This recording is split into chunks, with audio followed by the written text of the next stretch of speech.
सूबे ਦੀਆਂ ਪ੍ਰਮੁੱਖ ਸਿਆਸੀ ਤੇ ਸਮਾਜਿਕ ਖਬਰਾਂ ਦੇ ਇਸ ਖਾਸ ਬੁਲੇਟਿਨ ਪੰਜਾਬ ਇਸ ਵੇਲੇ ਦੇਖ ਰਹੇ ਦਰਸ਼ਕਾਂ ਦਾ ਬਹੁਤ-ਬਹੁਤ ਸਵਾਗਤ ਹੈ। ਮੈਂ ਹਾਂ ਜਗਦੀਸ਼ ਸੰਧੂ। ਬੁਲੇਟਿਨ ਦੀ ਸ਼ੁਰੂਆਤ ਲੁਧਿਆਣਾ ਤੋਂ ਕਰਦੇ ਹਾਂ, ਜਿੱਥੇ ਕੇਂਦਰੀ ਮੰਤਰੀ ਸਮ੍ਰਿਤੀ ਈਰਾਨੀ ਪਹੁੰਚੇ, ਜਿਨ੍ਹਾਂ ਨੇ ਬੀਜੇਪੀ ਦੇ ਇੱਕ ਸਮਾਗਮ ਨੂੰ ਸੰਬੋਧਨ ਕੀਤਾ। ਇਸ ਮੌਕੇ ਸਮ੍ਰਿਤੀ ਈਰਾਨੀ ਨੇ ਪ੍ਰਧਾਨ ਮੰਤਰੀ ਨਰਿੰਦਰ ਮੋਦੀ ਦੀ ਤਾਰੀਫ ਕੀਤੀ ਹੈ ਤੇ ਧਾਰਾ 370 ਹਟਾਉਣ ਨੂੰ ਲੈ ਕੇ ਬੀਜੇਪੀ ਦੀ ਵੀ ਤਾਰੀਫ ਕੀਤੀ ਹੈ। ਸਮ੍ਰਿਤੀ ਈਰਾਨੀ ਨੇ सूबे की कांग्रेस सरकार ते तिखे सियासी सवाल किए ने। इस मौके उन्होंने कहा कि बीजेपी ने पंजाब दे लई कई वड्डे काम कीते ने। उन्होंने पंजाब दे वोटरां नूं बीजेपी नूं वोट पाउण दी अपील भी की है। आज मैं आपसे कहना चाहती हूं कि भारतीय जनता पार्टी के कर्मठ कार्यकर्ताओं का ये गौरव है कि प्रधानमंत्री जी की सरकार ने देवी शक्ति नामक एक प्रोजेक्ट को लॉन्च किया और अफगानिस्तान से 155 सिखों को हिंदुस्तान संरक्षित करके अगर किसी ने लौटाया तो भारतीय जनता पार्टी की सरकार ने लौटाया। इसीलिए आज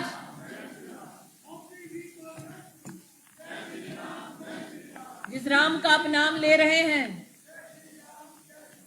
भाई साहब, जिस राम का आप नाम ले रहे हैं, राहुल गांधी की सरकार का जब यूपीए की सरकार थी, ये कहना था कि भगवान राम का कोई अस्तित्व ही नहीं है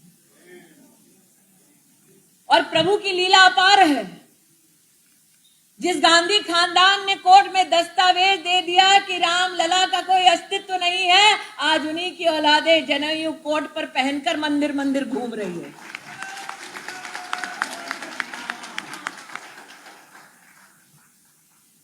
इसलिए आज जब प्रश्नों की एक झड़ी लेकर आई हूं तो कांग्रेस पार्टी से एक सवाल और करती हूं। जब यहां भारत मां की जय जयकार हुई तो उस मां भारती को एक तिरंगे, एक संविधान के नीचे सुरक्षित सुदृढ़ करने का संकल्प जो हिंदुस्तानियों का है, उस संकल्प में एक बाधा थी कि जम्मू कश्मीर में धारा 370 लागू थी। धारा 370 लागू होने की वजह से पंजाब के परिवारों का पार्टीशन के बाद क्या हश्र हुआ। 1,16,000 सिख रेफ्यूजी विभाजन के बाद पाकिस्तान से जम्मू कश्मीर गए। 70 साल की आजादी के बाद भी उनको उनका अधिकार नहीं मिला। कांग्रेस के अंदरूनी हालात, खास तौर पर सुनील जाखड़ के बयानों तो बाद किस तरह की सियासत कांग्रेस के विच अंदरूनी तौर पर पैदा हुई है, इस बाबत जान लैने आ साडे सीनियर पत्रकार सुरिंदर डल्ला कोलों। डल्ला जी, किवें देखदे हो सुनील जाखड़ के बयानों तो बाद किस तरह की अंदरूनी सियासत देखने को मिल रही है कांग्रेस के विच? देखो, जाखड़ बयान कहने का मतलब ये है कि सुनील जाखड़ होना ने पिछले दिनों के विच कुछ टैलीविजन चैनलों पर जिहड़े बयान दिते सी कि मैनू इस करके नहीं मुख मंत्री का चेहरा बनाया गया। फिर उन्होंने कहा मैनू 42 वोटां पै गईयां, 40-42 वोटां पै गईयां। फिर उन्होंने कहा कि जदों मेरा नाम मुख मंत्री के तौर पर आया तो कुछ लोगों ने विरोध करता कि पंजाब च जे सुनील जाखड़ नूं मुख मंत्री बनाता तो आ हो जू। मैं वो शब्द हूबहू नहीं वरत रहा क्योंकि वो शब्द मैनूं लगदा समाज च नहीं जाने चाहिए। जिहो जी गल जाखड़ साहब ने या मीडिया ने कही सी, जाखड़ साहब नहीं कहना, मैं मीडिया ने कही सी, पर हो सकता जाखड़ साहब ने ना कही होवे, हो सकता मीडिया ने जाखड़ साहब की गल का गलत अर्थ कढ़िया होवे। क्योंकि ये भी अजकल हो जाता ना, अजकल मीडिया भी कई बार गलत अर्थ कढ़ लैंदा। कई बार लीडर भी कह देंगे ने भी मीडिया ने साडी गल का गलत अर्थ कढ़िया। गल भावें मीडिया ने अर्थ भावें सही कढ़िया होवे, सो एक काला माला जा रहिंदा। हुण सुनील जाखड़ साहब ने फिर विच जे कहता कि एक तरीके नाल मैं एक्टिव पॉलिटिक्स तो दूर हाँ, जबकि सुनील जाखड़ साहब के बोर्ड छपी जा रहे हैं, इश्तिहार छपे हुए हैं, उस जाखड़ साहब की फोटो है। सुनील जाखड़ साहब चोण प्रचार कमेटी के मुखी सी कांग्रेस वालों। सो कांग्रेस ने एड्डी वड्डी जिम्मेदारी दी उन्होंने, चोण कंपेन कमेटी के, चोण प्रचार कमेटी के मुखी। सो जिन्हां दी जिम्मेदारी है कि तुसीं चोणां 'च प्रचार करना है, वो एक्टिव नहीं दिख रहे। वो कहते मैं एक तरीके नाल एक्टिव पॉलिटिक्स तो संन्यास लै लिया। पर जिदन राहुल गांधी आए उदन जाखड़ साहब ने बड़ा जबरदस्त भाषण दिता। सो इस करके मैं इनू बयान कांड की संज्ञा देती कि समझ जे नहीं आए सुनील जाखड़ साहब के बयान जे 2-4 दिन जोड़े टीवियां टूवियां ते चलते रहे। वो शहरी वोटर ਜਿਹੜਾ ਵੋਟਰ ਸੁਨੀਲ ਜਾਖੜ ਸਾਹਿਬ ਦੇ ਭਾਈਚਾਰੇ ਨਾਲ ਸੰਬੰਧਿਤ ਹੈ, ਕਿਤੇ ਨਾ ਕਿਤੇ ਉਹਦਾ ਖਤਰਾ ਕਾਂਗਰਸ ਨੂੰ ਬਣਿਆ ਕਿਤੇ ਨਾ ਕਿਤੇ ਕਿ ਉਹ ਦੂਰ ਹੋ ਸਕਦੇ ਨੇ ਕਾਂਗਰਸ 'ਚ, ਕਿਤੇ ਨਾ ਕਿਤੇ ਉਹਨਾਂ 'ਚ ਨਾਰਾਜ਼ਗੀ ਆ ਸਕਦੀ ਜਾਖੜ ਸਾਹਿਬ ਦੀਆਂ ਗੱਲਾਂ ਸੁਣ ਕੇ। ਜਦਕਿ ਲਗਾਤਾਰ ਕਾਂਗਰਸ ਦੀ ਕੋਸ਼ਿਸ਼ ਸੀ ਕਿ ਅਸੀਂ ਇੱਕ ਪਾਸੇ ਨਵਜੋਤ ਸਿੰਘ ਸਿੱਧੂ ਨੂੰ ਰੱਖੀਏ, ਇੱਕ ਪਾਸੇ ਚਰਨਜੀਤ ਚੰਨੀ ਹੈ, ਇੱਕ ਪਾਸੇ ਸੁਨੀਲ ਜਾਖੜ ਹੈ। ਬੀਜੇਪੀ ਆਗੂ ਤਰੁਣ ਚੁੱਗ ਮੀਡੀਆ ਦੇ ਰੂਬਰੂ ਹੋਏ ਅਤੇ ਉਹਨਾਂ ਨੇ ਸੀਐਮ ਚੰਨੀ ਦੀ ਸੰਪत्ति ਨੂੰ ਲੈ ਕੇ ਹੈਰਾਨੀ ਦਾ ਪ੍ਰਗਟਾਵਾ ਕੀਤਾ। ਇਸ ਮੌਕੇ ਤਰੁਣ ਚੁੱਗ ਨੇ ਸੂਬਾ ਸਰਕਾਰ ਦੇ ਉੱਪਰ ਕਈ ਤਿੱਖੇ ਸਿਆਸੀ ਸਵਾਲ ਖੜੇ ਕੀਤੇ ਨੇ। ਤਰੁਣ ਚੁੱਗ ਨੇ ਇਸ ਮੌਕੇ ਪ੍ਰਧਾਨ ਮੰਤਰੀ ਦੀ ਪੰਜਾਬ ਫੇਰੀ ਬਾਰੇ ਵੀ ਜਾਣਕਾਰੀ ਦਿੱਤੀ ਹੈ। ਉਹਨਾਂ ਕਿਹਾ ਹੈ ਕਿ ਸੂਬੇ ਦੇ ਲੋਕਾਂ ਦਾ ਪ੍ਰਧਾਨ ਮੰਤਰੀ ਨੇ ਦਿਲ ਜਿੱਤ ਲਿਆ ਹੈ ਅਤੇ ਲੋਕ ਵੱਡੀ ਗਿਣਤੀ ਦੇ ਵਿੱਚ ਬੀਜੇਪੀ ਨੂੰ ਸਮਰਥਨ ਦੇਣਗੇ। ਐਸਾ ਕਿ ਬੜੀ ਹੀ ਹੈਰਾਨੀ ਵਾਲੀ ਗੱਲ ਹੈ ਕਿ ਨਰਿੰਦਰ ਮੋਦੀ ਜੀ ਦੀ ਡਿਕਸ਼ਨਰੀ 'ਚ ਪੰਜਾਬ ਦੇ ਅੰਦਰ 1 ਕਰੋੜ 42 ਲੱਖ ਲੋਕ ਗਰੀਬੀ ਰੇਖਾ 'ਚ ਨੇ, ਜਿਨ੍ਹਾਂ ਦੇ ਘਰ ਫ੍ਰੀ ਰਾਸ਼ਨ ਭੇਜਿਆ ਜਾ ਰਿਹਾ। ਲੇਕਿਨ ਮੈਂ ਹੈਰਾਨ ਹਾਂ ਕਿ ਰਾਹੁਲ ਗਾਂਧੀ ਜੀ ਦੀ ਗਰੀਬੀ ਦੀ ਡੈਫੀਨੇਸ਼ਨ 170 ਕਰੋੜ ਦਾ ਮਾਲਕ ਪੰਜਾਬ ਦਾ ਮੁੱਖ ਮੰਤਰੀ ਚਰਨਜੀਤ ਸਿੰਘ ਚੰਨੀ ਹੈ, जिन को 170 करोड़ रुपए ने उन्होंने राहुल गांधी जी गरीब कह रहे हैं। राहुल गांधी जी पंजाब की जनता जान चुकी है, असली चेहरा पहचान चुकी है। तुसी जिन्हों मर्जी कैंडिडेट बनाओ, लेकिन पंजाब के गरीबों का मजाक ना उड़ाओ। ऐसा है कि बड़ी स्पष्टता के नाल दिस चुका है और खुद उन्होंने रिश्तेदार मान चुके ने कि पैसा 10.5 करोड़ बदला और बदली का सी। पंजाब दे 111 दिनों की सरकार बदला और बदली की सरकार सी। 111 दिनों की सरकार प्रधानमंत्री की सुरक्षा के अंदर भेद पैदा करने वाली सरकार। 111 दिनों की चन्नी की सरकार का मतलब है हिंदुस्तान की हिस्टरी 'च लिखा जाएगा कि किहो जिहा मुख्यमंत्री आया सी जिहड़ा देश के प्रधानमंत्री की सुरक्षा 'च चूक करता सी। जो ऐसा मुख्यमंत्री आया सी जिहड़ा देश के प्रधानमंत्री के खिलाफ जिहड़ा खूनी षड्यंत्र होया ਉਹਦਾ भी हिस्सेदार सी। ਲੋਕ ਇਨਸਾਫ ਪਾਰਟੀ ਦੇ ਆਗੂ ਸਿਮਰਜੀਤ ਬੈਂਸ ਨੂੰ ਪੁਲਿਸ ਵੱਲੋਂ ਰਿਹਾ ਕਰ ਦਿੱਤਾ ਗਿਆ। ਇੱਕ ਲੜਾਈ ਝਗੜੇ ਦੇ ਮਾਮਲੇ ਨੂੰ ਲੈ ਕੇ ਸਿਮਰਜੀਤ ਬੈਂਸ ਦੀ गिरफ्तारी की गई सी। इस मौके अपने समर्थकों को संबोधन करदਿਆਂ सिमरजीत बैंस ने शांति दे नाल चोण प्रचार करने का सुनेहा दिता है। मेरी सारे दोस्तों को अपील ते बेनती है, काइंडली पीस बनाई रखो, शांति दे नाल चोण प्रक्रिया रिस्पैक्टफुल तरीके दे नाल तुसी अपना चोण प्रचार करो। ਇਹਦੇ आखे ला के कोई लड़ाई ना करो। ये हत्थां दीयां पाइयां मुड़ के दंदां ना नहीं खुलदियां। हुण FIR दर्ज करा लई, मैं शामिल तफ्तीश हो गया, मैं सारी पुलिस नूं सच्चाई दस दित्ती। मैं इलैक्शन कमिशन ते पुलिस का भी धन्नवादी हाँ, देर आए दुरुस्त आए साडी गल सुन तां लई ना भी भाई सच्चाई की आ। सो इस करके असी चाहुंदे आ कि 10 दिन अमन शांति ते प्यार ये बरकरार रहे। रुंडी मार के कदे वोटर जितन दिंदा इदां? वोट जिहदा मन करदा जिहदा मर्जी लावे, किसी ने 1 लाया उत्थे जाके तुसीं अपने 10 ला दिओ आले दुआले। ये काहदी यार लड़ाई है। और मूँह की बवासीर फिर लोग वो दवाई मल देंगे बवासीर के उत्ते। मूँह की बवासीर आ, बू बू करता फिरदा, सानू पता जिड्डे क जोगा ये हैगा। बंदा बन के चोण लड़े, लोगों ने फैसला करना किहनूं जिताउणा ते किहनूं हराउणा, किहदी जमानत जब्त कराउणी आ ते किहनूं किहदी औकात दिखाउणी आ, वोटर ने तय करना। ਚੰਡੀਗੜ੍ਹ ਵਿਖੇ ਕਾਂਗਰਸ ਦੇ ਸੀਨੀਅਰ ਆਗੂਆਂ ਵੱਲੋਂ ਇੱਕ ਪ੍ਰੈਸ ਕਾਨਫਰੰਸ ਨੂੰ ਸੰਬੋਧਨ ਕੀਤਾ ਗਿਆ। ਇਸ ਪ੍ਰੈਸ ਕਾਨਫਰੰਸ ਨੂੰ ਰਾਜੀਵ ਸ਼ੁਕਲਾ ਅਤੇ ਪਵਨ ਖੇੜਾ ਵੱਲੋਂ ਸੰਬੋਧਨ ਕੀਤਾ ਗਿਆ। सीएम चन्नी ਦੇ ਕਾਰਜਕਾਲ ਨੂੰ ਲੈ ਕੇ ਪਵਨ ਖੇੜਾ ਤੇ ਰਾਜੀਵ ਸ਼ੁਕਲਾ ਨੇ ਇਸ ਦੀ ਤਾਰੀਫ ਕੀਤੀ ਹੈ ਅਤੇ ਸੀਐਮ ਚੰਨੀ ਦੇ ਕਾਰਜਕਾਲ ਨੂੰ ਬਿਹਤਰ ਕਾਰਜਕਾਲ ਦੱਸਿਆ ਹੈ। ਉਹਨਾਂ ਕਿਹਾ ਬਹੁਤ ਘੱਟ ਸਮੇਂ ਦੇ ਵਿੱਚ ਸੀਐਮ ਚੰਨੀ ਨੇ ਵੱਡੇ ਕੰਮ ਕੀਤੇ ਨੇ ਅਤੇ 111 ਦਿਨਾਂ ਦੇ ਵਿੱਚ ਇੰਨਾ ਜ਼ਿਆਦਾ ਕੰਮ ਕਰਨਾ ਕੋਈ ਸੌਖਾ ਕੰਮ नहीं है। यही मैं पंजाब की जनता से चाहता हूं कि 5 साल चन्नी जी को और दे दो।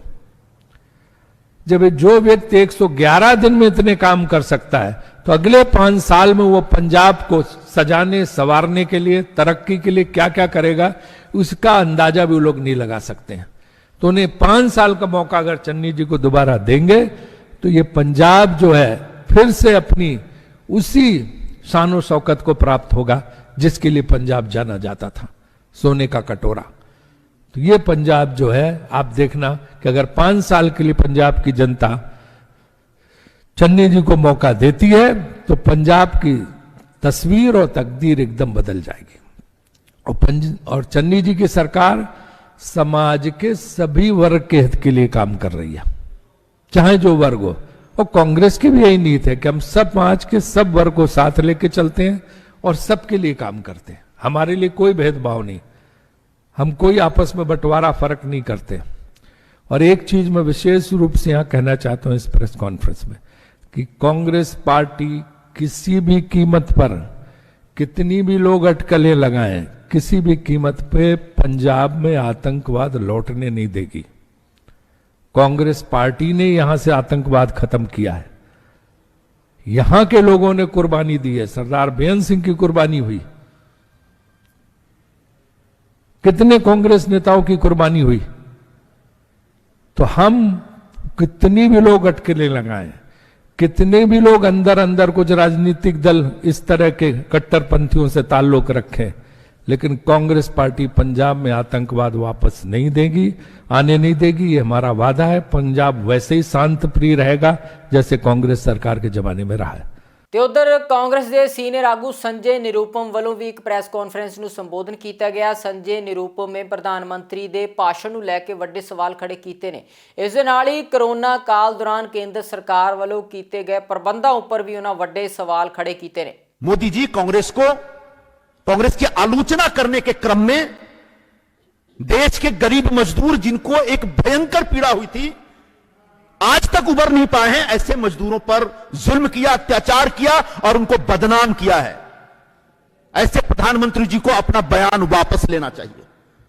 प्रधानमंत्री जी को ऐसे मजदूरों से माफी मांगनी चाहिए। हम डिमांड करते हैं कांग्रेस पार्टी की तरफ से कि 7 फरवरी को लोकसभा में जो आपने इस देश के करोड़ों माइग्रेंट लेबर का नाम खराब किया अपने चुनावी फायदा के लिए और कांग्रेस को बदनाम करने के लिए, आपने इस देश के करोड़ों गरीब मजदूरों को जो बदनाम किया है, उनका अपमान किया है, उसके लिए प्रधानमंत्री नरेंद्र मोदी को देश के मजदूरों से माफी मांगनी चाहिए, हमारी डिमांड है।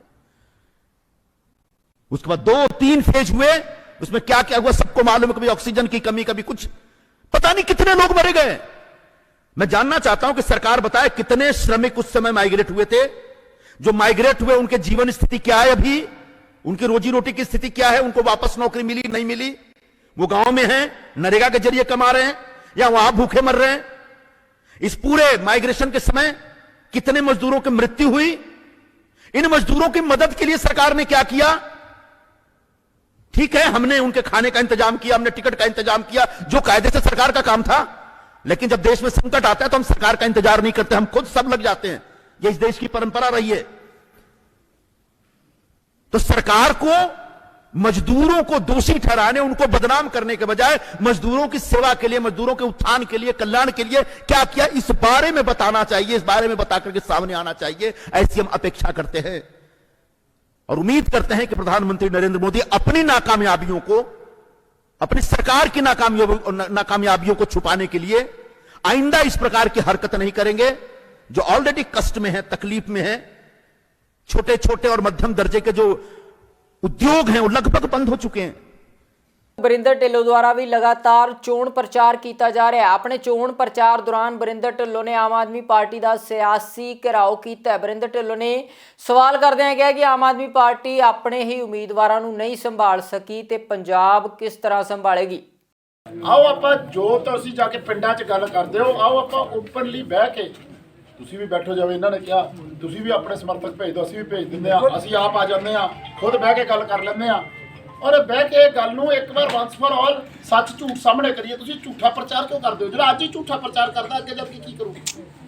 ਅੱਜ ਹੀ ਝੂਠ ਦੇ ਪਲੰਦੇ ਬੰਨੀ ਜਾਂਦਾ, ਨਾ ਕੋਈ ਸੱਚਾਈ, ਨਾ ਕੋਈ ਗੱਲ, ਨਾ ਕੋਈ ਬਾਤ। ਲੇਕਿਨ ਚਲੋ ਇਹ ਵੱਖਰੀ ਗੱਲ ਆ, ਆਪਾਂ ਮੁੱਦਿਆਂ ਤੋਂ ਡਿਵਰਟ ਨਾ ਹੋਈਏ। ਅਗਰ ਇਸ ਚੀਜ਼ ਵਿੱਚ ਪੈ ਜਾਵਾਂਗੇ ਨਾ ਇੱਕ ਦੂਜੇ ਤੇ ਐਲੀਗੇਸ਼ਨਸ ਤੇ ਔਰ ਇੱਕ ਦੂਜੇ ਨੂੰ ਮੰਦਾ, ਇਹਦੇ ਨਾਲ ਵੋਟਾਂ ਨਹੀਂ ਲੈਣੀਆਂ, ਵੋਟਾਂ ਲੈਣੀਆਂ ਮੁੱਦਿਆਂ। ਮੈਂ ਕਿਹਾ ਬੀਬੀ ਫੋਨ ਵੋਟਾਂ ਮੇਰੀ ਸੋਚ ਕੀ ਆ, ਮੇਰਾ ਪਿਛੋਕੜ ਕੀ ਆ, ਮੈਂ ਕਿੱਥੋਂ ਆਇਆ, ਕਿਵੇਂ ਕੀਤਾ, ਕਿਵੇਂ ਰਾਜਨੀਤਿਕ ਸਫ਼ਰ ਤੈਅ ਕੀਤਾ, ਕਿਸ ਤਰੀਕੇ ਨਾਲ ਮੈਂ ਵੋਟ ਮੰਗਣਾ ਚਾਹੁੰਦਾ। ਮੈਂ ਕਹਿੰਦਾ ਵੋਟ ਮੰਗਣੀ ਚਾਹੀਦੀ ਆ। ਅੱਜ ਜੋ ਬੁਨਿਆਦੀ ਢਾਂਚਾ ਵਾ ਸਕੂਲਾਂ ਦਾ, ਉਹਨੂੰ ਕਿਵੇਂ ਠੀਕ ਕਰੀਏ। ਅੱਜ ਕਿਵੇਂ ਨੌਜਵਾਨ ਮੁੰਡਾ ਇੱਥੇ ਪੜ੍ਹ ਰਿਹਾ, ਨੌਜਵਾਨ ਹਰਿਆਣੇ 'ਚ ਪੜ੍ਹ ਰਿਹਾ, ਨੌਜਵਾਨ ਨਗਰ 'ਚ ਪੜ੍ਹ ਰਿਹਾ, ਨੌਜਵਾਨ ਕਿਵੇਂ ਚੰਡੀਗੜ੍ਹ 'ਚ ਪੜ੍ਹ ਰਹੇ ਨੌਜਵਾਨਾਂ ਕੰਪੀਟ ਕਰ। ਅੱਜ ਅਗਰ ਇੱਥੋਂ ਬੁਨਿਆਦੀ ਢਾਂਚਾ ਕਮਜ਼ੋਰ ਹੋਊਗਾ ਤਾਂ ਜਦੋਂ ਕਾਲਜਾਂ ਜਾਓਗੇ, ਜਦੋਂ ਯੂਨੀਵਰਸਿਟੀਆਂ ਜਾਓਗੇ ਤੇ ਆਪਣੇ ਆਪ ਬੱਚਿਆਂ ਦੀ ਜਿਹੜੀ ਡਿਵੈਲਪਮੈਂਟ ਹੈ ਉਸ ਹਿਸਾਬ ਦੀ ਨਹੀਂ ਹੋਊਗੀ। ਅਗਰ ਆਪਾਂ ਇਸ ਚੀਜ਼ ਨੂੰ ਸਹੀ ਕਰਨਾ ਵਾ, ਅਗਰ ਆਪਾਂ ਇਸ ਚੀਜ਼ ਨੂੰ ਦਰੁਸਤ ਕਰਨਾ ਵਾ ਤੇ ਵਿਧਾਨ ਸਭਾ ਦੇ ਵਿੱਚ ਮੰਤਰੀਆਂ ਦੇ ਨਾਲ, ਮੁੱਖ ਮੰਤਰੀਆਂ ਦੇ ਨਾਲ ਇਹ ਗੱਲਾਂ ਕਰਨੀਆਂ ਪੈਣਗੀਆਂ। ਵਿਧਾਨ ਸਭਾ ਜਾ ਕੇ ਤੁਹਾਨੂੰ ਰੁਜ਼ਗਾਰ ਦਾ ਮੁੱਦਾ ਚੱਕਣਾ ਪਊਗਾ। ਬਾਰ-ਬਾਰ ਜਦੋਂ ਸਰਕਾਰ ਕੋਈ ਪਾਲਿਸੀ ਬਣਾਵੇ ਉਹਦੇ ਵਿੱਚ ਰੁਜ਼ਗਾਰ ਦੀ ਗੱਲ ਕਰਨੀ ਪਊਗੀ ਵੀ ਆਹ ਪਾਲਿਸੀ ਤੁਸੀਂ ਬਣਾਈ ਆ ਸਰਕਾਰ ਨੇ, ਦੱਸੋ ਇਹਦੇ ਨਾਲ ਕਿੰਨੇ ਰੁਜ਼ਗਾਰ ਪੈਦਾ ਹੋਣਗੇ, ਦੱਸੋ ਕਿਵੇਂ ਪਿੰਡਾਂ ਦੇ ਵਿੱਚ ਨੌਜਵਾਨਾਂ ਨੂੰ ਰੁਜ਼ਗਾਰ ਮਿਲੂਗਾ। ਇਹ ਸਾਰੀਆਂ ਮੁੱਦਿਆਂ ਦੇ ਉੱਤੇ ਡਿਸਕਸ਼ਨ ਜਦੋਂ ਹੋਊਗੀ, ਜਦੋਂ ਵਿਧਾਨ ਸਭਾ ਦੇ ਵਿੱਚ ਆਹ ਇਸ਼ੂਜ਼ ਡੋਮੀਨੇਟ ਕਰਨਗੇ। ਔਰ ਇਹ ਤਾਂ ਹੀ ਕਰਨਗੇ ਅਗਰ ਆਪਾਂ ਇਲੈਕਸ਼ਨ ਸਪੀਚਾਂ 'ਚ ਜਦੋਂ ਆਪਾਂ ਲੋਕਾਂ ਦੇ ਵਿੱਚ ਜਾਂਦੇ ਆ ਉਦੋਂ ਆਪਾਂ ਜਾ ਕੇ ਮੁੱਦਿਆਂ ਦੇ ਉੱਤੇ ਗੱਲ ਕਰਾਂਗੇ। ਅਗਰ ਆਪਾਂ ਇੱਕ ਦੂਜੇ ਤੇ ਬਿਆਨਬਾਜ਼ੀ ਕਰਨੀ ਆ ਜਾਂ ਦੂਸ਼ਣਬਾਜ਼ੀ ਕਰਨੀ ਆ ਜਾਂ ਆਪਣੀ ਇੱਕ ਦੂਜੇ ਨੂੰ ਮੰਦਾ ਬੋਲ ਕੇ ਆਪਾਂ ਵੋਟਾਂ ਲੈਣੀਆਂ ਤੇ ਕਦੀ ਵੋਟਾਂ ਫਿਰ ਅੱਗੇ ਜਦੋਂ ਵੋਟਾਂ ਪੈ ਜਾਣਗੇ ਉਸ ਤੋਂ ਬਾਅਦ ਵੀ ਇਹੀ ਮੁੱਦੇ ਆਉਣਗੇ। ਸਰਦਾਰ ਚਰਨਜੀਤ ਸਿੰਘ ਚੰਨੀ ਨੇ 111 ਦਿਨ ਉਹਨਾਂ ਨੇ ਨਹੀਂ ਵੇਖਿਆ, ਉਹਨਾਂ ਨੇ 111 ਦਿਨ ਕੰਮ ਕਰਕੇ ਵਿਖਾਇਆ। ਉਹਨਾਂ ਨੇ ਇਹ ਨਹੀਂ ਵੇਖਿਆ ਦਿਨ ਆ ਕਿ ਰਾਤ ਆ, ਕੰਮ ਬੋਲਣਾ ਚਾਹੀਦਾ। ਤੇ ਉਧਰ ਬੀਜੇਪੀ ਵੱਲੋਂ ਵੀ ਇੱਕ ਪ੍ਰੈਸ ਕਾਨਫਰੰਸ ਕੀਤੀ ਗਈ ਹੈ। ਇਸ ਪ੍ਰੈਸ ਕਾਨਫਰੰਸ ਨੂੰ ਰਾਸ਼ਟਰੀ ਪ੍ਰਵਕਤਾ ਸਾਜ਼ੀਆ ਇਲਮੀ ਵੱਲੋਂ ਸੰਬੋਧਨ ਕੀਤਾ ਗਿਆ। ਇਸ ਮੌਕੇ ਸਾਜ਼ੀਆ ਇਲਮੀ ਨੇ ਆਮ ਆਦਮੀ ਪਾਰਟੀ ਉੱਪਰ ਟਿਕਟਾਂ ਨੂੰ ਵੇਚਣ ਦੇ ਇਲਜ਼ਾਮ ਲਗਾਏ ਨੇ। ਸਾਜ਼ੀਆ ਇਲਮੀ ਨੇ ਅਰਵਿੰਦ ਕੇਜਰੀਵਾਲ ਉੱਪਰ ਅੰਨਾ ਹਜ਼ਾਰੇ ਨਾਲ ਧੋਖਾ ਕਰਨ ਦੇ ਇਲਜ਼ਾਮ ਵੀ ਇਸ ਮੌਕੇ ਲਗਾਏ ਨੇ। ਸ਼੍ਰੋਮਣੀ ਅਕਾਲੀ ਦਲ ਦੇ ਪ੍ਰਧਾਨ ਸੁਖਬੀਰ ਸਿੰਘ ਬਾਦਲ ਵੀ ਲਗਾਤਾਰ ਚੋਣ ਪ੍ਰਚਾਰ ਕਰ ਰਹੇ ਨੇ। ਹਲਕਾ ਸ਼੍ਰੀ ਹਰਗੋਬਿੰਦਪੁਰਾ ਵਿਖੇ ਸ਼੍ਰੋਮਣੀ ਅਕਾਲੀ ਦਲ ਦੇ ਪ੍ਰਧਾਨ ਸੁਖਬੀਰ ਸਿੰਘ ਬਾਦਲ ਪਹੁੰਚੇ, ਜਿੱਥੇ ਉਹਨਾਂ ਨੇ ਪਾਰਟੀ ਦੇ ਹੱਕ ਦੇ ਵਿੱਚ ਵੋਟਾਂ ਪਾਉਣ ਦੀ ਅਪੀਲ ਕੀਤੀ ਹੈ ਤੇ ਇਸ ਮੌਕੇ ਉਹਨਾਂ ਸ਼੍ਰੋਮਣੀ ਅਕਾਲੀ ਦਲ ਦੇ ਕਾਰਜਕਾਲ ਵੇਲੇ ਕੀਤੇ ਵਿਕਾਸ ਕੰਮਾਂ ਨੂੰ ਵੀ ਲੋਕਾਂ ਨੂੰ ਜਾਣੂ ਕਰਵਾਇਆ। ਸਾਹਿਬ ਪ੍ਰਕਾਸ਼ ਸਿੰਘ ਬਾਦਲ ਮੁੱਖ ਮੰਤਰੀ ਹੁੰਦੇ, ਹਲਕਾ ਵਾਈ ਜਾਂਦੇ, ਪਿੰਡਾਂ ਜਾਂਦੇ, ਲੋਕਾਂ ਦੀਆਂ ਤਕਲੀਫਾਂ ਸੁਣਦੇ, ਨਾਲ ਦੇ ਨਾਲ ਹੱਲ ਕਰਦੇ। ਤਾਈਓ ਤੁਸੀਂ ਦੇਖਿਆ ਹੋਣਾ ਕਿ ਜਿੰਨੀ ਤਰੱਕੀ ਪੰਜਾਬ 'ਚ ਆਈ ਉਦੋਂ ਹੀ ਆਈ ਜਦੋਂ ਸ਼੍ਰੋਮਣੀ ਅਕਾਲੀ ਦਲ ਦੀ ਸਰਕਾਰ ਆ ਜਿਹੜੀ ਬਿਜਲੀ ਆਪਾਂ ਘਰਾਂ 'ਚ ਆਉਂਦੀ ਹੈ, ਆ ਥਰਮਲ ਪਲਾਂਟਾਂ 'ਚ ਆਉਂਦੀ ਹੈ ਤੇ ਡੈਮਾਂ 'ਚ ਆਉਂਦੀ ਹੈ। ਜਿੰਨੇ ਥਰਮਲ ਪਲਾਂਟ ਪੰਜਾਬ 'ਚ ਸਾਰੇ ਹੀ ਬਾਦਲ ਸਾਹਿਬ ਨੇ ਬਣਾਏ ਹੈ। ਭਾਖੜਾ ਡੈਮ ਤੋਂ ਬਗੈਰ ਸਾਰੇ ਡੈਮ ਬਾਦਲ ਸਾਹਿਬ ਨੇ ਬਣਾਏ। ਜਿੰਨੇ 에ਅਰਪੋਰਟ ਆਪਣੇ ਸਾਰੇ ਹੀ ਬਾਦਲ ਸਾਹਿਬ ਨੇ ਬਣਾਏ। ਆ 4 ਤੇ 6 ਲੇਨ ਦੀਆਂ ਚੌੜੀਆਂ ਸੜਕਾਂ ਪੰਜਾਬ 'ਚ ਜਾ ਕੇ ਦੇਖੋ। ਅੱਜ ਅੰਮ੍ਰਿਤਸਰ ਤੋਂ ਪਠਾਨਕੋਟ ਜਾਂਦੇ ਆ, ਜਦੋਂ ਪਹਿਲੇ ਜਾਂਦੇ ਹੁੰਦੇ ਸੀ ਕੀ ਬੁਰਾ ਹਾਲ ਸੀ, ਤੇ ਅੱਜ ਦੇਖੋ ਸੜਕਾਂ ਦਾ ਕਿਹੜਾ ਜਾਲ ਵਿਛਾਇਆ। ਸਾਰਾ ਹੀ ਸ਼੍ਰੋਮਣੀ ਅਕਾਲੀ ਦਲ ਦੀ ਸਰਕਾਰ ਦੌਰਾਨ। ਕਿਸਾਨੀ ਸੰਘਰਸ਼ ਚੱਲਿਆ, ਕਿਸ ਮੁੱਦੇ ਤੇ ਚੱਲਿਆ ਕਿ ਆਪਣੀ ਐਮਐਸਪੀ ਫਸਲਾਂ ਦੀ ਕਾਇਮ ਰਹੇ। ਸਭ ਤੋਂ ਪਹਿਲੇ ਐਮਐਸਪੀ ਕਿਹਨੇ ਲਾਗੂ ਕਰਾਈ? ਸ਼੍ਰੋਮਣੀ ਅਕਾਲੀ ਦਲ ਨੇ। ਜਦੋਂ ਪਹਿਲੀ ਸਰਕਾਰ ਸੀ ਅਕਾਲੀ ਮੋਰਚੇ ਨੇ ਲਾਇਆ ਤੇ ਸੈਂਟਰ ਦੀ ਹਕੂਮਤ ਨੂੰ ਮਜਬੂਰ ਕਰਕੇ ਐਮਐਸਪੀ ਲਾਗੂ ਕਰਾਈ। ਦੂਜੀ ਕਿਸਾਨਾਂ ਦੀ ਸਮੱਸਿਆ ਸੀ ਕਿ ਆ ਕਾਨੂੰਨ ਜੇ ਬਣ ਜਾਣਗੇ ਆਪਣੀਆਂ ਮੰਡੀਆਂ ਖਤਮ ਹੋ ਜਾਣਗੀਆਂ। ਅੱਜ ਜਿੰਨੀਆਂ ਮੰਡੀਆਂ ਪੰਜਾਬ 'ਚ ਹੈ, ਤਕਰੀਬਨ 2200 ਮੰਡੀ ਪੰਜਾਬ 'ਚ ਹੈ, 2100 ਮੰਡੀ ਸਰਦਾਰ ਪ੍ਰਕਾਸ਼ ਸਿੰਘ ਬਾਦਲ ਨੇ ਬਣਾਈਆਂ। ਉਧਰ ਚੰਡੀਗੜ੍ਹ ਵਿਖੇ ਸ਼੍ਰੋਮਣੀ ਅਕਾਲੀ ਦਲ ਵੱਲੋਂ ਇੱਕ ਪ੍ਰੈਸ ਕਾਨਫਰੰਸ ਕੀਤੀ ਗਈ, ਜਿਸ ਨੂੰ ਸ਼੍ਰੋਮਣੀ ਅਕਾਲੀ ਦਲ ਦੇ ਪ੍ਰਧਾਨ ਦੇ ਪ੍ਰਮੁੱਖ ਸਲਾਹਕਾਰ ਵੱਲੋਂ ਸੰਬੋਧਨ ਕੀਤਾ ਗਿਆ। ਹਰਚਰਨ ਬੈਂਸ ਨੇ ਆਮ ਆਦਮੀ ਪਾਰਟੀ ਤੇ ਇਸ ਪ੍ਰੈਸ ਕਾਨਫਰੰਸ ਰਾਹੀਂ ਵੱਡੇ ਸਿਆਸੀ ਇਲਜ਼ਾਮ ਲਗਾਏ ਨੇ। ਇਸ ਮੌਕੇ ਉਹਨਾਂ ਕਾਰਪੋਰੇਟ ਦੀ ਫੰਡਿੰਗ ਦੇ ਨਾਲ ਪੰਜਾਬ ਦੇ ਵਿੱਚ ਚੋਣ ਪ੍ਰਚਾਰ ਕਰਨ ਦੇ ਆਪ ਤੇ ਇਲਜ਼ਾਮ ਲਗਾਏ ਨੇ। ਅਸੀਂ ਬੱਸਾਂ ਪ੍ਰਾਈਵੇਟ ਜਿਹੜੀਆਂ ਨੇ ਉਹ ਤੋੜ ਕੇ ਇੱਥੇ ਸਰਕਾਰੀ ਬੱਸਾਂ ਲਿਆਵਾਂਗੇ, ਪੰਜਾਬ ਰੋਡਵੇਜ਼ ਨੂੰ ਲਿਆਵਾਂਗੇ। ਅਸੀਂ ਇੱਥੇ ਲਿਕਰ ਜਿਹੜਾ ਉਹ ਵੀ ਅਸੀਂ ਉਹਦੀ ਪਬਲਿਕ ਡਿਸਟ੍ਰੀਬਿਊਸ਼ਨ ਕਰਾਂਗੇ। ਆ ਠੇਕੇ ਜਿਹੜੇ ਦੂਸਰੇ ਮਾਫੀਆ ਨੂੰ ਬੰਦ ਕਰਾਂਗੇ। ਕਹਿ ਰਹੇ ਨੇ ਨਾ ਸਾਰਾ ਕੁਝ। ਅਸਲ ਦੇ ਵਿੱਚ ਅਰਵਿੰਦ ਕੇਜਰੀਵਾਲ ਸ਼ੁਰੂ ਤੋਂ ਹੀ ਐਂਟੀ ਸਿੱਖ ਲੌਬੀ, ਜਿਹੜੀ ਕਿ ਸਿੱਖਾਂ ਨੂੰ ਨਫ਼ਰਤ ਕਰਦੀ ਹੈ, ਉਹਨਾਂ ਦੀ ਇਹ ਉਪਜ ਹੈ। ਔਰ ਮੈਂ ਤੁਹਾਨੂੰ ਸਬੂਤ ਦਊਂਗਾ ਇਸ ਗੱਲ ਦੇ। ਔਰ ਦੂਸਰਾ, ਇਹ ਜਿਹੜੇ ਕਾਰਪੋਰੇਟ ਹਾਊਸਸ ਨੇ ਉਹਨਾਂ ਦੀ ਫੰਡਿੰਗ ਨਾਲ ਪੂਰੀ ਜਿਹੜੀ ਪਬਲਿਸਿਟੀ ਕੈਂਪੇਨ ਚੱਲ ਰਹੀ ਹੈ, ਤੁਸੀਂ ਦੇਖ ਰਹੇ ਹੋ 1200 ਕਰੋੜ ਤੋਂ ਸ਼ਾਇਦ ਉੱਪਰ, ਕੁਛ ਉੱਪਰ ਦੇ 150 ਕਰੋੜ ਉਹ ਤੋਂ ਇਲਾਵਾ ਲਗਭਗ 1400 ਕਰੋੜ ਰੁਪਈਏ ਦੀ ਤਾਂ ਪਬਲਿਸਿਟੀ ਪੰਜਾਬ ਦੇ ਵਿੱਚ ਖਰਚ ਚੁੱਕੇ ਨੇ ਪੰਜਾਬੀਆਂ ਨੂੰ ਗੁੰਮਰਾਹ ਕਰਨ ਲਈ।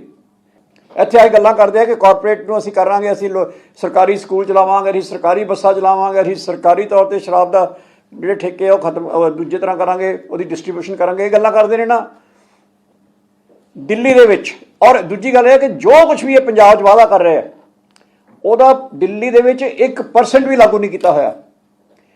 ਇੱਥੇ ਕਹਿੰਦੇ ਨੇ ਅਸੀਂ ਪਤਾ ਨਹੀਂ ਲੇਡੀਜ਼ ਨੂੰ ਕੀ ਦੇ ਦਾਂਗੇ, ਆਹ ਕਰ ਦਾਂਗੇ, ਉਹ ਕਰ ਦਾਂਗੇ। ਉਹ ਸਾਰਾ ਹੀ ਮੈਂ ਚੈੱਕ ਕੀਤਾ, ਦਿੱਲੀ ਵਿੱਚ ਇੱਕ ਚੀਜ਼ ਵੀ ਨਹੀਂ ਕੀਤੀ ਹੋਈ। ਲੇਕਿਨ ਮੈਂ ਫੋਕਸ ਕਰਨਾ ਚਾਹੁੰਦਾ ਇਹਦੇ ਕਾਰਪੋਰੇਟ ਦਾ ਸਟੂਜ ਹੋਣ ਦਾ, ਕਾਰਪੋਰੇਟ ਦਾ ਪਲਾਂਟ ਇਨ ਪੰਜਾਬ। ਪੰਜਾਬ ਦੀ ਜਿਹੜੀ ਜ਼ਮੀਨ ਹੈ ਨਾ, ਇਹ ਬਹੁਤ ਜ਼ਰਖੇਜ਼ ਹੈ।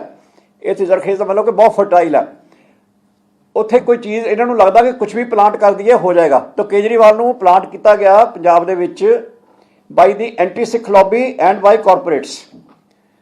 ਬੀਜੇਪੀ ਦੇ ਉਮੀਦਵਾਰ ਇਕਬਾਲ ਸਿੰਘ ਲਾਲਪੁਰਾ ਵੱਲੋਂ ਮੀਡੀਆ ਨੂੰ ਸੰਬੋਧਨ ਕੀਤਾ ਗਿਆ। ਇਸ ਮੌਕੇ ਲਾਲਪੁਰਾ ਨੇ ਨਸ਼ੇ ਦੇ ਮੁੱਦੇ ਨੂੰ ਲੈ ਕੇ ਵੱਡੇ ਖੁਲਾਸੇ ਕੀਤੇ ਨੇ। ਇਕਬਾਲ ਸਿੰਘ ਲਾਲਪੁਰਾ ਨੇ ਕਿਹਾ ਕਿ ਉਹ ਜਾਣਦੇ ਨੇ ਕਿ ਨਸ਼ੇ ਦੇ ਸੌਦਾਗਰ ਕਿੱਥੇ-ਕਿੱਥੇ ਬੈਠੇ ਨੇ। ਇਕਬਾਲ ਸਿੰਘ ਲਾਲਪੁਰਾ ਰੂਪਨਗਰ ਤੋਂ ਬੀਜੇਪੀ ਦੀ ਟਿਕਟ ਤੇ ਚੋਣਾਂ ਲੜ ਰਹੇ ਨੇ। ਮੇਰੇ ਤਾਂ ਭਰਾਵਾਂ ਨੂੰ ਮੈਂ ਬੇਨਤੀ ਕਰਦਾ ਕਿ ਆਓ ਸਮਾਂ ਇੱਕ ਨਵੇਂ ਸੂਰਜ ਨੂੰ ਜਗਾਈਏ, ਇੱਕ ਨਵੀਂ ਆਸ਼ਾ ਦੀ ਕਿਰਨ ਲੈ ਕੇ ਆਈਏ। ਮੈਂ ਮਾਈਨੋਰਟੀ ਕਮਿਸ਼ਨ ਦਾ ਚੇਅਰਮੈਨ ਸੀ। ਆ ਮੇਰੇ ਕੋਲ ਕੇਸ ਮੈਂ ਮੰਗਿਆ ਇਹਨਾਂ ਤੋਂ ਕਿ ਅਨੰਦਪੁਰ ਸਾਹਿਬ ਜਿਹੜਾ ਬੇਅਦਬੀ ਹੋਈ ਹੈ ਇਹਦਾ ਤੁਸੀਂ ਜਵਾਬ ਦਿਓ। ਚੀਫ ਸੈਕਟਰੀ ਨੇ ਰਿਪੋਰਟ ਕਾਲ ਕੀਤੀ, ਮੇਰੇ ਕੋਲ ਰਿਪੋਰਟ ਆ ਗਈ ਜੀ, ਸਾਨੂੰ ਪਤਾ ਨਹੀਂ ਲੱਗਾ ਉਹਨੇ ਕਿਉਂ ਲਾਈ ਹੈ।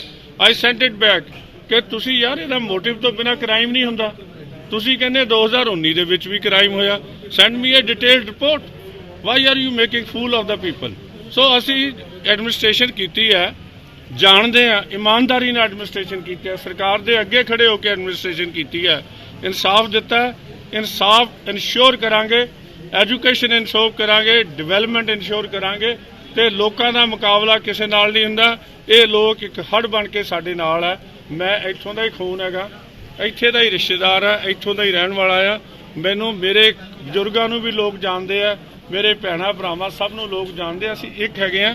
ਆਪਣੇ ਇਸ ਇਲਾਕੇ ਦੇ ਵਿਕਾਸ ਲਈ ਇੱਕੋ ਹੀ ਜਿਹੜਾ ਹੈ ਮੈਂ ਆਪਣੇ ਆਪ ਨੂੰ ਅੱਗੇ ਪੇਸ਼ ਕੀਤਾ, ਬਾਕੀ ਸਾਰਾ ਲੋਕਾਂ ਦੇ ਹੱਥ। ਸ਼੍ਰੋਮਣੀ ਅਕਾਲੀ ਦਲ ਦੇ ਸੀਨੀਅਰ ਆਗੂ ਬਿਕਰਮ ਸਿੰਘ ਮਜੀਠੀਆ ਵੀ ਮੀਡੀਆ ਦੇ ਰੂਬਰੂ ਹੋਏ। ਇਸ ਮੌਕੇ ਨਵਜੋਤ ਸਿੰਘ ਸਿੱਧੂ ਉੱਪਰ ਉਹਨਾਂ ਤਿੱਖਾ ਸਿਆਸੀ ਹਮਲਾ ਕੀਤਾ। ਅਰਵਿੰਦ ਕੇਜਰੀਵਾਲ ਨੂੰ ਵੀ ਵੱਡੇ ਸਵਾਲਾਂ ਦੇ ਘੇਰੇ ਦੇ ਵਿੱਚ ਬਿਕਰਮ ਸਿੰਘ ਮਜੀਠੀਆ ਨੇ ਲਿਆ ਤੇ ਇਸ ਮੌਕੇ ਸ਼੍ਰੋਮਣੀ ਅਕਾਲੀ ਦਲ ਦੀ ਜਿੱਤ ਦਾ ਦਾਅਵਾ ਵੀ ਉਹਨਾਂ ਨੇ ਕੀਤਾ। ਹਾਰ ਸਾਹਮਣੇ ਦਿਸਦੀ ਆ, ਜੋ ਲੋਕਾਂ ਨੂੰ ਬੇਇੱਜ਼ਤ ਕੀਤਾ। ਲੋਕ ਗੁਰੂ ਦਾ ਰੂਪ ਹੁੰਦੇ ਆ, ਪਰਮਾਤਮਾ ਲੋਕਾਂ 'ਚ ਵੱਸਦਾ। ਉਹਨਾਂ ਦੀ ਤੁਸੀਂ ਬੇਇੱਜ਼ਤੀ ਕਰੋ, ਉਹਨਾਂ ਨਾਲ ਘਮੰਡ ਕਰੋ, ਹੰਕਾਰ 'ਚ ਪੇਸ਼ ਆਓ। ਹੁਣ ਜਿੰਨਾ ਮਰਜ਼ੀ ਜਾਦੂ ਟੂਣਾ ਕਰ ਲੋ, ਰੱਬ ਨੇ ਤਾਂ ਨਹੀਂ ਬਖਸ਼ਣਾ, ਰੱਬ ਦੇ ਲੋਕਾਂ ਨੇ ਨਹੀਂ ਬਖਸ਼ਣਾ। ਮੈਂ ਕਹਿੰਦਾ ਜੀ ਇਹ ਤੋਂ ਵੱਡਾ ਝਟਕਾ ਕਾਂਗਰਸ ਪਾਰਟੀ ਨੂੰ, ਜਿਹੜਾ ਬੰਦਾ ਰੂਰਲ ਕਨਸਟੀਟੂਐਂਸੀਜ਼ ਤੁਹਾਡੀਆਂ ਸਭ ਤੋਂ ਵੱਡੇ ਮਾਰਜਨ ਨਾਲ ਐਮਪੀ ਦੀ ਸੀਟ ਜਿੱਤੇ, ਬਾਬਾ ਬਕਾਲਾ ਸਾਹਿਬ ਦੀ ਸੀਟ ਜਿੱਤਣ ਔਰ ਬਾਈ ਇਲੈਕਸ਼ਨ 'ਚ ਵੀ ਨਵੀਂ ਸਰਕਾਰ ਨੂੰ ਚੁਣੌਤੀ ਦੇ ਜਾਣ। ਉਹਨਾਂ ਦੇ ਹਜ਼ਾਰਾਂ ਸਾਥੀਆਂ ਸਮੇਤ ਪੀੜ੍ਹੀ ਦਰ ਪੀੜ੍ਹੀ ਕਾਂਗਰਸ 'ਚੋਂ ਛੱਡ ਕੇ ਸ਼੍ਰੋਮਣੀ ਅਕਾਲੀ ਦਲ ਵਿੱਚ ਆ ਜਾਣ। ਇਹ ਤੋਂ ਵੱਡਾ ਫੇਲੀਅਰ ਕਾਂਗਰਸ ਪ੍ਰਧਾਨ ਨਵਜੋਤ ਸਿੰਘ ਸਿੱਧੂ ਵਾਸਤੇ ਜਾਂ ਰਾਹੁਲ ਗਾਂਧੀ ਵਾਸਤੇ ਕੀ ਹੋ ਸਕਦਾ? ਕੱਲੇ ਈਸਟ 'ਚ ਨਹੀਂ, ਈਸਟ 'ਚ ਤਾਂ ਸਾਰਾ ਵੇਰਕਾ ਆ ਗਿਆ। ਟਿਕਟਾਂ ਵੇਚਣ ਦੇ ਇਲਜ਼ਾਮ ਲਾਏ ਗਏ।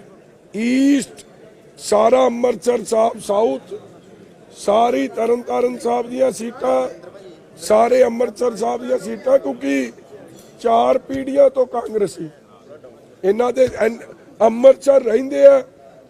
ਪੋਲਿਟਿਕਸ ਤਰਨਤਾਰਨ ਸਾਹਿਬ ਦੀ ਤੇ ਬਾਬਾ ਬਕਾਲਾ ਸਾਹਿਬ ਦੀ ਕਰਦੇ, ਸੋ ਇਹਨਾਂ ਦੇ ਸੈੱਲ ਹਰ ਥਾਂ ਤੇ ਹੀ ਹੈ। ਮੇਰੇ ਹਲਕੇ ਮਜੀਠੇ 'ਚ ਵੀ ਨੇ, ਭਰਾ ਨੇ ਇਹਨਾਂ ਦੇ। ਹਰ ਜਗ੍ਹਾ ਇਹ 4-5 ਹਜ਼ਾਰ ਵੋਟ, 10,000 ਵੋਟ, 20,000 ਵੋਟ, 30,000 ਵੋਟ ਨੂੰ ਪ੍ਰਭਾਵਿਤ ਅੱਡ ਥਾਵਾਂ ਤੇ ਬੜਾ ਕੁਝ ਹੋਣਾ। ਸੂਬੇ ਦੀਆਂ ਪ੍ਰਮੁੱਖ ਸਿਆਸੀ ਤੇ ਸਮਾਜਿਕ ਖਬਰਾਂ ਦੇ ਇਸ ਖਾਸ ਬੁਲੇਟਿਨ ਦੇ ਵਿੱਚ ਫਿਲਹਾਲ ਇੰਨਾ ਹੀ। ਹੁਣ ਮੈਨੂੰ ਦਿਓ ਇਜਾਜ਼ਤ। ਧੰਨਵਾਦ।